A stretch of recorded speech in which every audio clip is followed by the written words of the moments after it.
Hey guys, this is Chris, and this is this week's Bible 101. Last week we talked about how God heard the cries of the people of Israel and freed them from slavery in Egypt using a guy named Moses who didn't really feel like that he could do what God was asking him to do, but discovered that God was by his side and helped him do great things.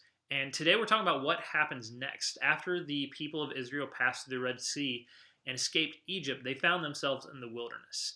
And it was not always the easiest trip. There was a lot of concern and fear about how are we going to survive out here. Maybe we shouldn't have left Egypt at all.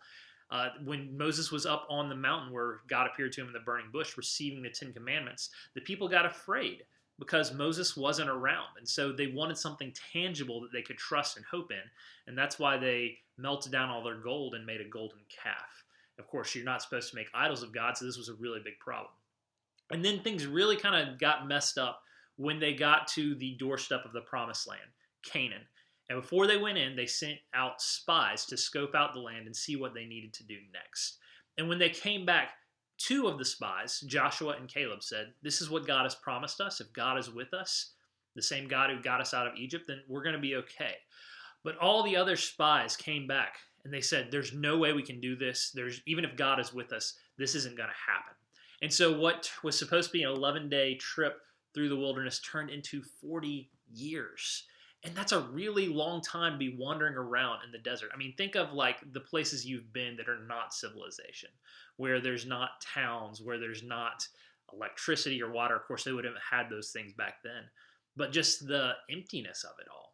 And I mean, sometimes in the wilderness, we feel like that we're closer to God, but then other times we feel really small and scared and afraid. And so the people of Israel had this 40-year period where that happened.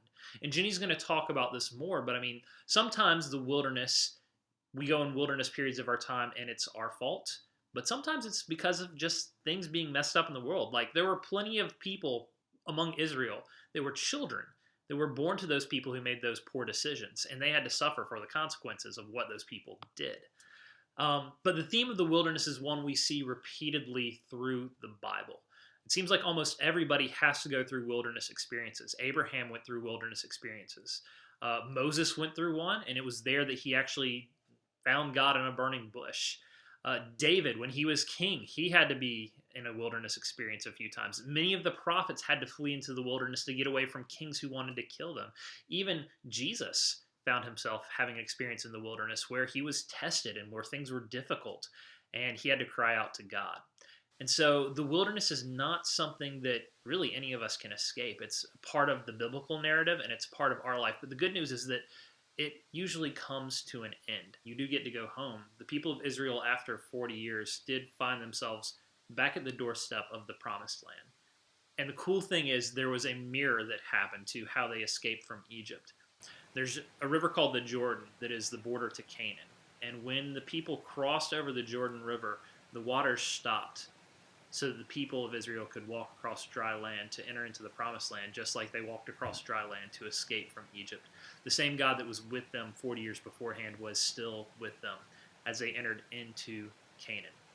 In fact, Joshua, who was leading them, told them to place a monument of 12 stones, one representing each tribe of Israel, to remind them that God had been with them through that time. Later we see in 1 Samuel, we see the prophet Samuel encourage the people to set up an Ebenezer stone, which was a stone of help to remind them that God had been with them that far. Because God is with us through all of this, and God was with the people of Israel through this long sojourn through the wilderness, and God is with us today. And Jenny's going to share a little bit more about the wilderness experiences that we face in our own lives and how they're difficult and what we can do while we are in them. Well, I've sat here a few times now to try to make this video about the wilderness, and I'm having a hard time, to be honest, because I feel like so many people are in a wilderness season right now. I am, and a lot of people around me are. People in our own congregation that we love are walking through seasons of heartache in their own family, with health issues, with marriage issues, with things between siblings. And then we have coronavirus and whether we can go to school or not go to school, whether we can visit our grandparents or our brothers and sisters who are away for college. There's just a lot of heaviness right now. It feels like a wilderness. And the Israelite people knew this feeling really well. Because for 40 years, like my entire life, they have been circling in the middle of the desert, wondering where their food's going to come from, complaining, whining, being scorched by the heat. I mean, in their defense, living in the desert for 40 years is not what anybody plans on doing, right? Where you guys are all in middle school, high school, where you have teachers and career counselors asking you, what are your 5-year plans, your 10-year plans? Nobody's like, I think I'm going to grow up and have a really terrible disease and my life is going to fall apart and I'm going to end up just wandering in a desert for 40 years. Nobody really plans on those moments in life that break us, that make us feel like we don't have any control left and that leave us crying out to God, God, how long? How long will we be here in this desert place? And the thing about deserts is that we can end up in a desert for a lot of different reasons, right? We can go to a desert because of our own actions.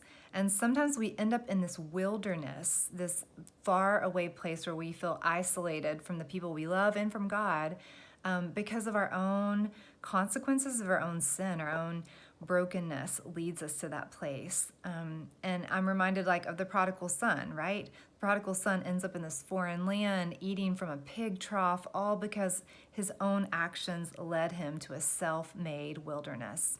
That's one way we can end up in the wilderness. Another way is just because we live in a broken world, right? Where tragedy does happen and disease does happen and bodies do fail and there's suffering and pain in this world. And sometimes we end up in the wilderness as a casualty of somebody else's mistakes, of somebody else's choices. Sometimes we end up in the wilderness because of natural causes. There's an earthquake, a fire, a flood. That can send us there. And then there's also the wilderness that just happens in our soul, right? In our hearts, where we feel lonely. We feel isolated. We feel unseen and misunderstood, and we don't know what comes next for our life. And we feel this loss of vision. That can plunge us into a soul wilderness where our soul just feels like we don't know what's true anymore and we don't know what to anchor ourselves to. There are a lot of different ways that we end up in the wilderness. But the beauty of being children of God in the wilderness is that God meets us there. And we don't always feel it right away. We don't always see it right away. I will be the first to say that I get frustrated because I want God to show up and basically just send, a military helicopter to extricate me from the wilderness and deliver me to normal land again. I don't want to be in the wilderness.